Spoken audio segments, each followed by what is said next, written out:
to Blind History with Josh Barry. Over the next few weeks, we will be diving into the history of Egypt. Here is the full article, Part 3. First Intermediate Period and Middle Kingdom circa 2181 through 1650 BCE, from collapse to fragmentation. When the Old Kingdom waned around 2181 BCE, the grand age of pyramid building came to an end, and Egypt entered a time of instability, later called the First Intermediate Period. Instead of a single, dominant pharaoh ruling from a strong capital, power fractured among regional elites, especially in Upper and Lower Egypt. Local governors, often descended from families that had grown wealthy and influential under the Old Kingdom, began to act more like independent rulers than royal appointees. Multiple factors likely contributed to this breakdown: strain on resources, possible low Nile floods, and the growing autonomy of provincial families who controlled land, labor, and local cults. Without strong central authority, the administrative machine that had coordinated large building projects and national taxation no longer functioned smoothly. Some regions prospered under assertive local wards, while others suffered neglect or conflict. This fragmentation did not mean that all cultural and religious patterns vanished. Some of these magic tactics are released in the 17th century. The ideals of kingship, maat order, and the traditional gods remain powerful. But instead of being focused on a single monarch, these values could be interpreted and invoked by competing centers. Different cities, especially Herakleopolis in the north and Thebes in the south, emerged as rival bases for would-be unifiers who claimed the right to restore Egypt's unity. Life under regional rulers. For ordinary Egyptians, life during the First Intermediate Period varied widely depending on where they lived and which rulers controlled their region. In some areas, strong local leaders used their autonomy to sponsor building projects, tombs, and local temples. These rulers presented themselves as protectors of their people, providers of food in times of famine, and patrons of local cults. Other regions likely faced more hardship. Inscriptions and later literary works describe times of social disruption, banditry, and hunger. Whether these accounts exaggerate for rhetorical effect or reflect widespread conditions, they suggest that many Egyptians felt the loss of a powerful central state that could guarantee stability and regulate the Nile Valley. One important cultural development of this era is the increasing visibility of non-royal voices. Provincial tombs and inscriptions highlight local officials' achievements and virtues, sometimes in very personal tones. We hear more about their concern for the poor, their efforts to distribute grain, and their identity as moral individuals. In this way, ideas about the afterlife and ethical behavior began to expand beyond the narrow circle of the king and high elite. The rise of Thebes and the road to reunification. As the First Intermediate Period progressed, political competition coalesced around a few major centers. In the north, rulers based at Herakleopolis claimed kingship and controlled parts of Lower and Middle Egypt. In the south, a line of Theban rulers gradually extended their influence, presenting themselves as champions of order and legitimate restoration. The Theban leaders drew on both military strength and religious prestige. The god Amun, a local deity of Thebes, began to rise in prominence during this time. As Theban power grew, Amun's status increased, setting the stage for his eventual prominence as a national god in later periods. The alliance between a rising local dynasty and its patron deity proved potent. Political victories could be framed as the god's will, and religious devotion to Amun reinforced loyalty to Theban rulers. Through a series of campaigns and diplomatic maneuvers, the Theban line ultimately prevailed. Around the early 20th century BCE, a Theban king, later counted as the founder of the 11th dynasty, succeeded in defeating rival rulers and reuniting Egypt under a single crown. This event marks the transition from the First Intermediate Period to the Middle Kingdom. The Middle Kingdom, a new vision of kingship. The Middle Kingdom, roughly 11th through early 13th dynasties, is often seen as a classical phase of Egyptian civilization, where the state reasserted central authority but with lessons learned from the earlier collapse. Kings portrayed themselves not only as powerful rulers, but also as wise shepherds of their people, keenly aware of the need to prevent a return to chaos. Middle Kingdom pharaohs invested in both political and ideological consolidation. They re-established control over the nomes, appointing governors but keeping a closer watch on provincial power. They reorganized administration, creating overlapping offices and more direct lines of communication to the court. At the same time, they promoted a strong royal ideology that emphasized the king's responsibility to maintain justice, provide for the needy, and uphold maat for all Egyptians. Literature and inscriptions from this era often reflect a reflective, sometimes even self-critical tone. Stories and teachings explore what happens when order collapses, when kings rule badly, or when social roles are inverted. These texts imply that Middle Kingdom elites saw their own prosperity as fragile, dependent on good governance and moral conduct.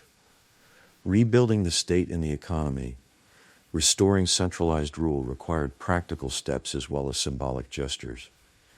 Middle Kingdom kings undertook extensive works on irrigation, canal building, and reclamation of land, especially in the Fayum region. By improving agricultural infrastructure, they aimed to secure reliable harvests, prevent famine, and generate surpluses to support the state, temples, and elite. The bureaucracy continued to grow in sophistication. Scribes were indispensable, recording land holdings, tax obligations, and deliveries of produce. Administrative documents, though not all preserved, must have multiplied. The state could mobilize labor for public works, mining expeditions, and temple construction, but it had to balance these demands with the need to keep the agricultural system functioning. Trade routes were reactivated and expanded. To the south, contacts with Nubia became especially important. Middle Kingdom rulers built forts and settlements along the Nile, south of Egypt's traditional border, to secure access to gold, ivory, and other resources. To the northeast, Egypt maintained connections with the Levant, exchanging grain and manufactured goods for timber, metals, and other imports. Society and daily life in the Middle Kingdom. For most Egyptians, the Middle Kingdom brought a measure of renewed stability. Farmers worked the fields in a system where land might be owned by the crown, temples, or private individuals, with various forms of tenancy and obligation. In many villages, life still revolved around the agricultural cycle, plowing, sowing, tending crops, and harvesting, followed by the periodic demands of tax and labor service. Social stratification remained pronounced. At the top stood the royal family and high officials, followed by a broad stratum of scribes, administrators, priests, and craftsmen who benefited from state and temple patronage. Below them, large numbers of peasants and laborers carried the main burden of production. Slaves and foreign captives added another layer, though the exact scale of slavery in this period is difficult to quantify.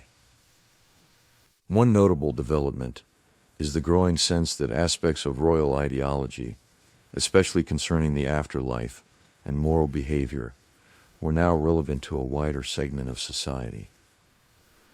Tombs of non-royal individuals display more elaborate decorations and more extensive inscriptions. Texts discuss the judgment of the dead, where a person's deeds and character matter. This suggests a broader expectation that ordinary people, not just kings, could aspire to a meaningful afterlife if they lived in accordance with ethical norms. Religion, afterlife, and personal piety. Religious life in the Middle Kingdom combined continuity with innovation. Traditional gods, such as Ra, Osiris, and local deities remained central, but their relationships and roles evolved. Osiris, in particular, became increasingly associated with the afterlife for all Egyptians, not just the king. As the god who had died and been resurrected, he offered a model for individual hopes of survival beyond death. Funerary practices reflected this widening access to afterlife benefits. Coffin texts, collections of spells and formulae descended from earlier royal pyramid texts, appeared on the coffins of nobles and other well-off individuals. These texts guided the deceased through the dangers of the underworld, helped them overcome enemies, and ensured their acceptance among the blessed dead. The presence of such spells outside royal context marks a key shift in religious thought. At the same time, signs of more personal expressions of devotion appear. People addressed prayers and letters to gods and deceased relatives, asking for help with everyday problems, health, and justice. This did not replace the formal temple cults, but existed alongside them, filling a need for more intimate, direct relationships with the divine and the dead. Art, literature, and the classical style. Middle Kingdom art is often praised for its balance and refinement. Sculptures of kings and officials exhibit a controlled realism. Faces may show a certain seriousness or introspection, sometimes even a hint of age or wariness, rather than the serene idealization more common in the Old Kingdom. This subtle change may reflect a new conception of kingship and elite identity, one that acknowledged the burdens of rule and the fragility of order. Tomb reliefs and paintings continued to show scenes of daily life, farming, fishing, banqueting, craft production, but with stylistic nuances that distinguished them from earlier work. Proportions, poses, and compositional schemes were carefully regulated, yet artists could still introduce lively details and individual touches. The result is a body of art that balances formal conventions with expressive content. Literature reached a new level of complexity and self-awareness. Texts often grouped today as wisdom literature, tales and discourses, tackled themes of good governance, social inequality, the unpredictability of fate, and the responsibilities of those in power. Some works take the form of a king instructing his son on how to rule.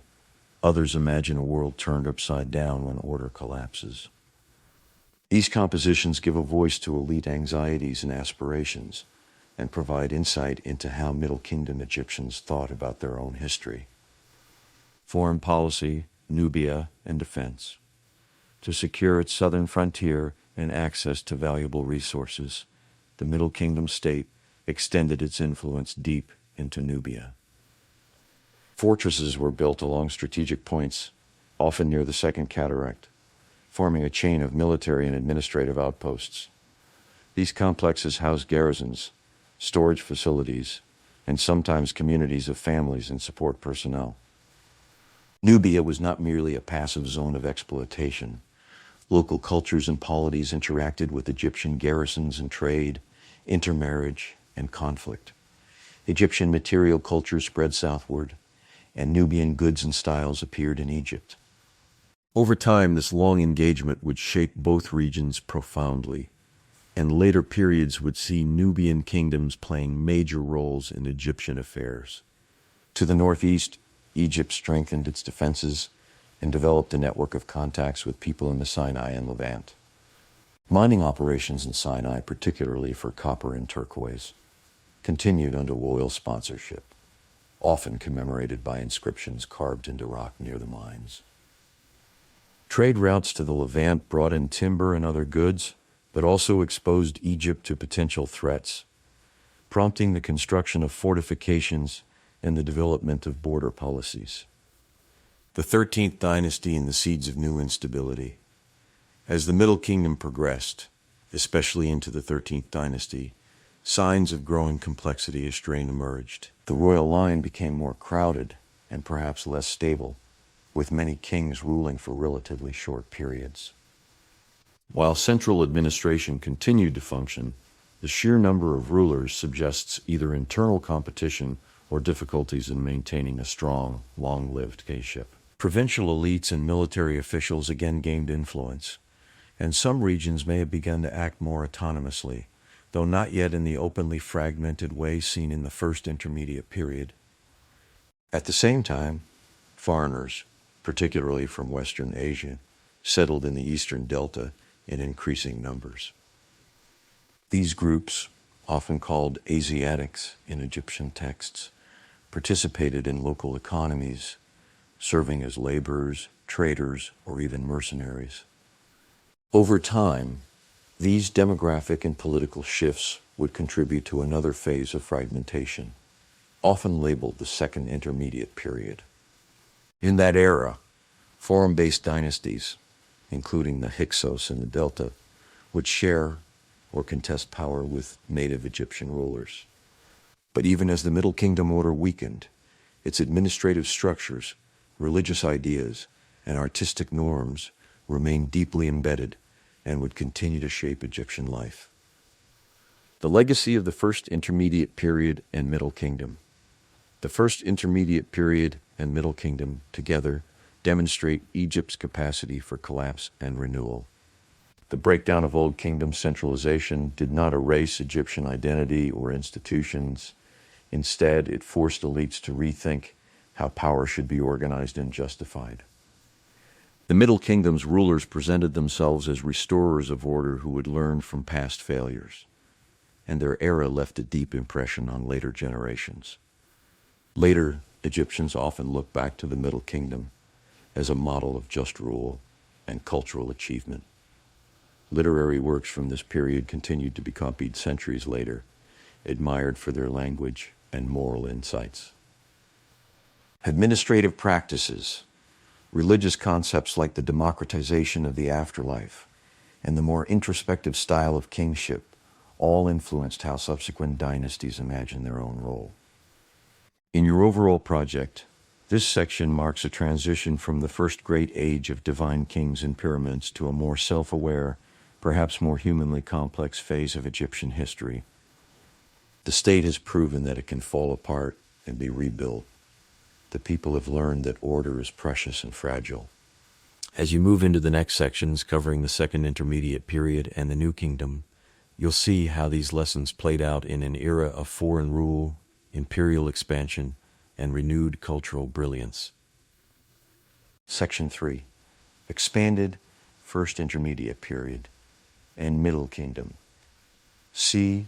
2181 C. 1650 BCE. Remembering collapse. How later Egyptians saw the First Intermediate Period. When later Egyptians thought about the time after the Old Kingdom, they often described it as an age of chaos. Text composed in the Middle Kingdom, looking back on earlier troubles, speak of the land being in turmoil, the poor becoming rich and the rich becoming poor, tombs being violated, and foreigners encroaching on Egyptian soil. These descriptions served a literary and ideological purpose. They made the Middle Kingdom's restored order appear all the more admirable by contrast. Yet archaeology shows a more nuanced picture. While central power did fragment, life in many regions continued with a surprising degree of continuity. Villages still farmed, local temples still functioned, and local elites still built tombs and sponsored religious activities. Instead of a total breakdown, there was a shift from a strongly centralized system to a mosaic of regional regimes, each trying to claim legitimacy in its own way. This dual perspective, literary memory of crisis versus material evidence of adaptation, helps us understand the First Intermediate Period as both a time of hardship and a laboratory for new political and social arrangements. The Middle Kingdom's later success grew partly out of solutions tested in this earlier era of fragmentation. Political geography of the First Intermediate Period. After the weakness and eventual collapse of the Sixth Dynasty, Egypt did not split into dozens of completely independent states, but power clearly devolved away from a single royal center. Two main political blocs gradually crystallized: Herakleopolis rulers in the north, based near Herakleopolis in Middle Egypt. These kings claimed the succession of royal titles and controlled much of Lower Egypt and parts of Middle Egypt. Theban rulers in the south, centered in Thebes, they controlled portions of Upper Egypt and developed into a rival dynasty with its own claims to legitimacy. Between and around these blocks, local nomarchs, provincial governors, and city-based elites exercised significant autonomy. Some acknowledged one or another royal house. Others shifted allegiance as circumstances changed. The two lands that Old Kingdom kings had united were once again politically divided, though still culturally and economically interdependent. The struggle between Herakleopolis and Thebes was not just military, it was ideological and religious. Each center associated itself with particular gods and traditions, promoting itself as the proper guardian of maat. Inscriptions from Thebes, for example, emphasized the righteousness and beneficence of the Theban rulers, casting their rivals as less legitimate custodians of Egypt's destiny. Nomarchs and the rise of provincial power during the Old Kingdom. Nomarchs had been royal appointees. During the first intermediate period, they became de facto dynasts in their own right. Many positions became hereditary, with local families building up power over several generations. Tombs from provincial centers such as Asyut, Beni Hassan, and others show governors proudly depicting their estates, their soldiers, and their benefactions to the local population. These nomarchs had to balance multiple roles. Local strongmen, they commanded militia, settled disputes, and sometimes led their districts in wars against neighbors or in support of larger dynastic struggles. Economic managers, they oversaw irrigation works, storage of grain, and distribution of food during lean years. Religious patrons, they funded temple repairs, sponsored festivals, and endowed local cults. In their tomb inscriptions, many nomarchs boast that they fed their people during famine, protected the weak, and maintained order.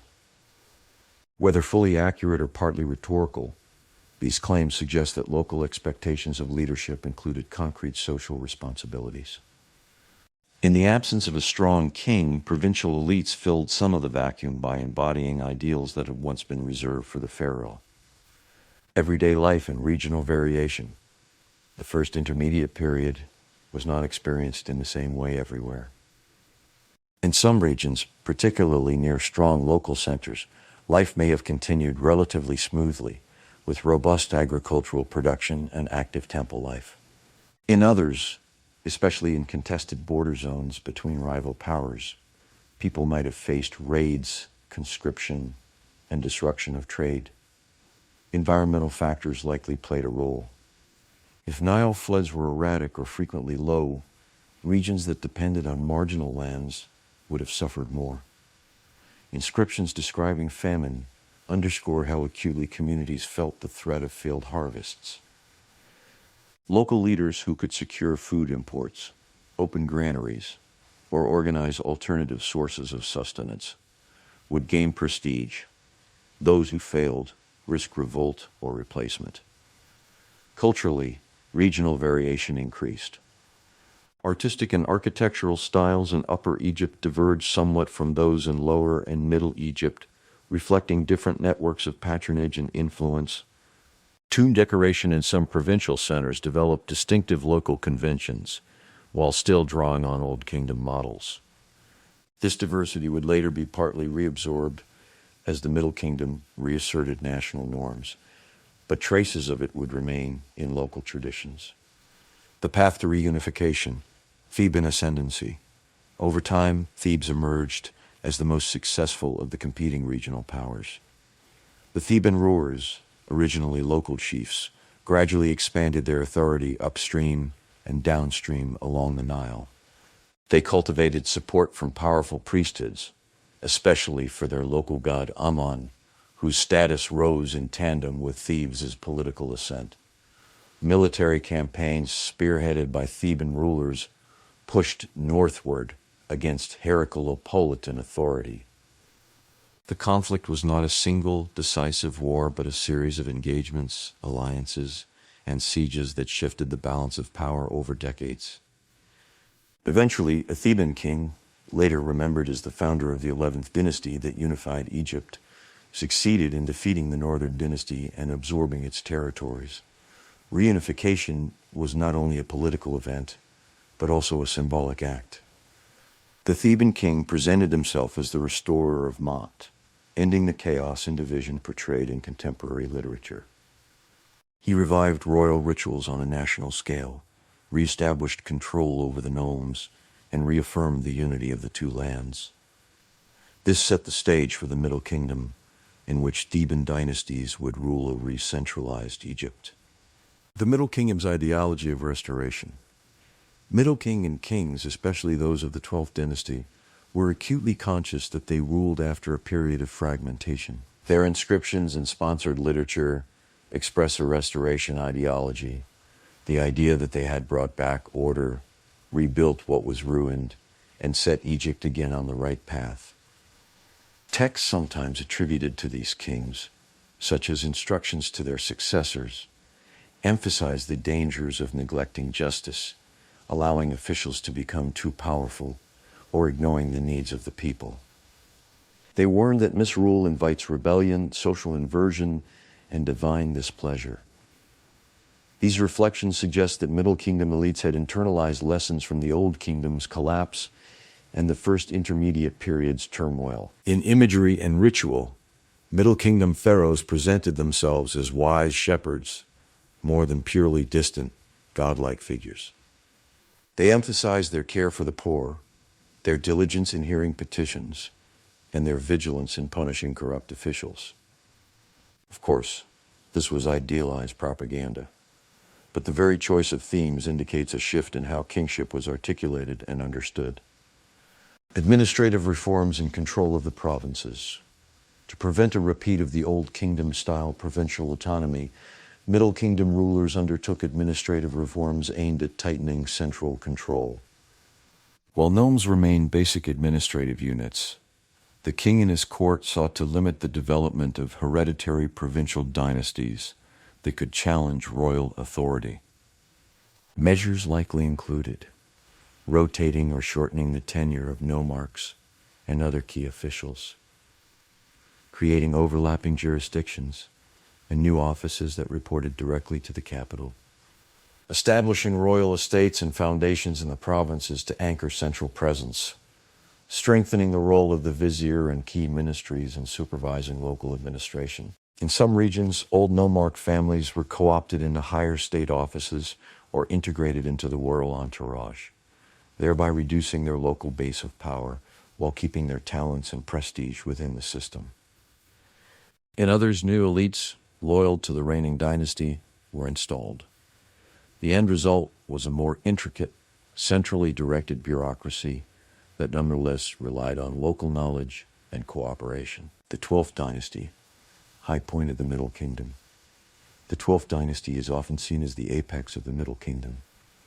Kings like Amenemhat I, Senusret I, Senusret III, and Amenemhat III ruled for relatively long periods, oversaw significant building projects, and expanded Egypt's influence abroad. They also crafted a strong royal ideology that combined military prowess with wisdom and piety. Amenemhat I, who founded the dynasty, moved the capital to a new location in the north, often identified with Ijdalai, near the Fayum. This strategic position reflected the need to oversee both Upper and Lower Egypt and to guard against incursions from Asia or Libya. He also reorganized the administration and presented himself as a king who rose from relatively modest origins, emphasizing merit alongside divine selection. Senusret III became particularly famous for his campaigns in Nubia and his stern attitude toward both foreign and domestic threats. Later generations revered him as a model strong king, and some even deified him locally. His statues, with their somewhat somber, furrowed faces, suggest a king who bore the burdens of rule consciously, not just a serene, distant god. Under these rulers, Egypt enjoyed relative internal stability, extensive building activity, and a flourishing of literature and art. Their legacy loomed large in later centuries, and many Middle Kingdom achievements are associated especially with the 12th dynasty. The Fayum and agricultural innovation. One hallmark of Middle Kingdom policy was investment in large-scale land reclamation and irrigation projects, particularly in the Fayum Depression, southwest of modern Cairo. Middle Kingdom kings undertook works to bring more of this region under cultivation by modifying water flow from the Nile, creating basins and canals that regulated flooding and drainage. By expanding arable land in the Fayum, the state increased its agricultural base, generating more surplus to support administration, temples, and military operations. The Fayum became a patchwork of royal estates, temple lands, and private holdings, intensively cultivated and linked to broader distribution networks. This project also demonstrated the king's rule as a benefactor, who literally increased the fertility of the land. Beyond the Fayum, improvements in canal maintenance, dike construction, and local irrigation systems likely occurred across the country. Middle Kingdom kings and officials portrayed themselves as diligent overseers of water management, knowing that reliable agriculture was the cornerstone of social peace and political stability. The changing nature of the afterlife, coffin texts, and ordinary people. One of the most significant religious developments of the Middle Kingdom was the spread of complex afterlife beliefs to a broader segment of society. In the Old Kingdom, the most elaborate spells and celestial ambitions were largely restricted to the king and a narrow elite. By the Middle Kingdom, similar types of texts, now called coffin texts, appeared on the coffins of officials, local elites, and others with sufficient means. These coffin texts, derived in part from the earlier pyramid texts but adapted for non-royal use, described journeys through the underworld, provided passwords and spells for overcoming dangers, and promised a variety of possible afterlife destinations among the stars, in the fields of plenty, or in the retinue of gods. The deceased was no longer just a passive recipient of offerings, but an active participant in a complex spiritual landscape. This expansion of afterlife ideology suggests a broader democratization of religious hope. While social hierarchy in life remains strong, the possibility that ordinary people, at least those who could afford appropriate funerary provisions, might share in some version of royal afterlife privileges marked a significant shift in religious thought. It also provided new opportunities for scribes, priests, and artisans who produced these texts and related funerary equipment. Middle Kingdom art, realism and restraint art, of the Middle Kingdom is often characterized by a blend of idealization and realism. Royal statues, particularly from the 12th dynasty, can display a strikingly introspective quality. Kings are depicted with heavy-lidded eyes, lines around the mouth, and a sense of seriousness that contrasts with the more youthful, impassive faces favored in earlier eras. This may reflect a deliberate choice to portray the king as a thoughtful, even burdened ruler rather than a purely radiant divine figure. Non-royal art also shows nuances. Tomb scenes remain orderly and conventional, but small details, the way servants bend under loads, the precise depiction of animals, the slightly individualized faces of officials add vitality. Artists adhered to long-standing rules of proportion and composition, yet they found ways to inject subtle variations that conveyed mood and character. Architecture in the Middle Kingdom continued the use of stone for temples and major tombs, while mud brick remained common for domestic buildings and some fortifications.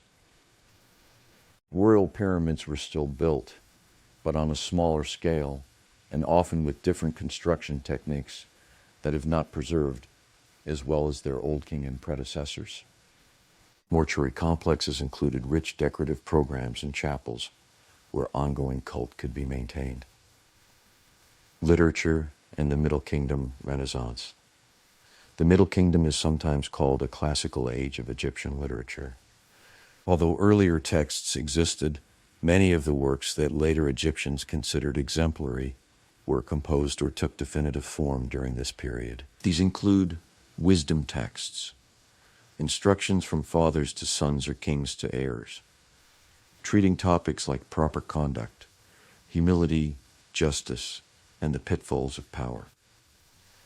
Narrative tales, stories such as those of shipwrecked sailors, royal courtiers, and adventures abroad, which combine entertainment with moral reflection.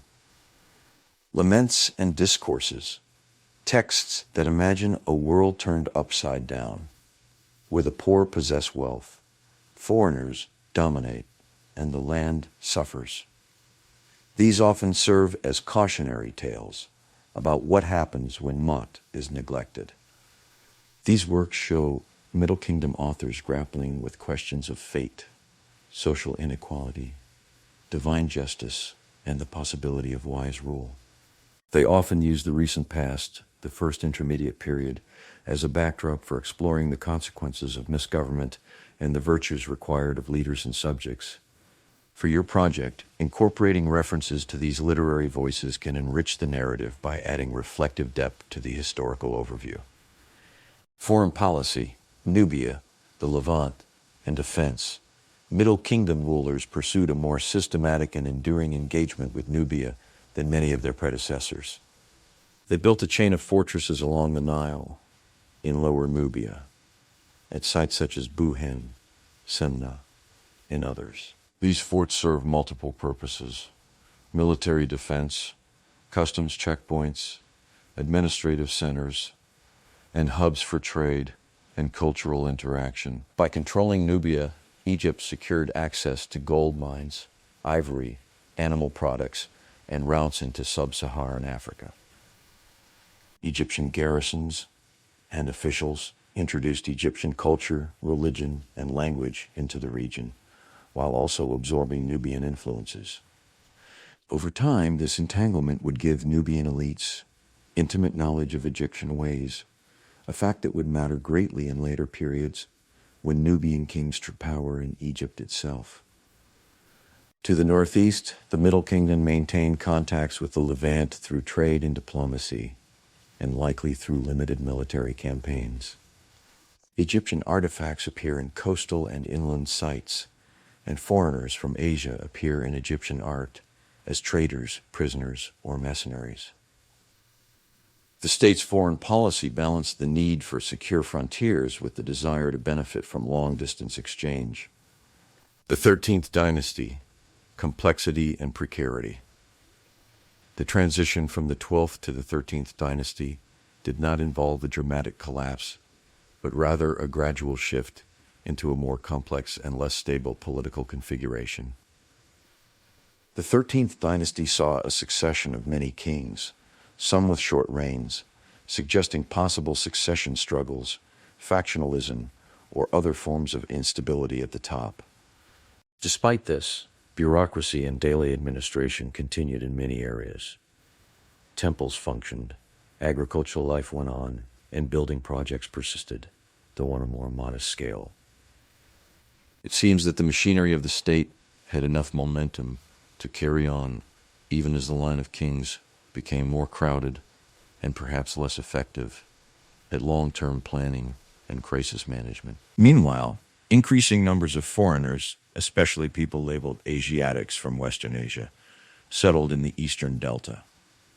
They worked as farmers, herders, traders, and soldiers, forming communities that gradually developed their own local power structures. These groups did not immediately overthrow Egyptian rule, but their presence laid the groundwork for the rise of the Hyksos, which would mark the beginning of the Second Intermediate Period. The legacy of the First Intermediate Period and Middle Kingdom Taken together, the First Intermediate Period and Middle Kingdom illustrate Egypt's capacity for resilience and reinvention. The collapse of Old Kingdom centralization did not spell the end of Egyptian civilization.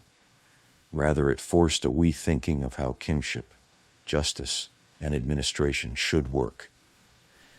Key legacies include a more self-aware concept of kingship, grounded not only in divine status, but also in the responsibility to prevent social breakdown. A refined administrative system that tried to limit unchecked provincial autonomy while still leveraging local expertise. An expanded religious and ethical framework in which hopes for the afterlife and ideals of moral behavior applied more broadly across social strata. A classical corpus of literature that preserved reflections on crisis and restoration, influencing how later Egyptians interpreted their own history. Next, we will be exploring Second Intermediate Period and New Kingdom, circa 1650 through 1069 BCE, joined by our resident Egyptian expert. Join us next time on Blind History with Josh Berry.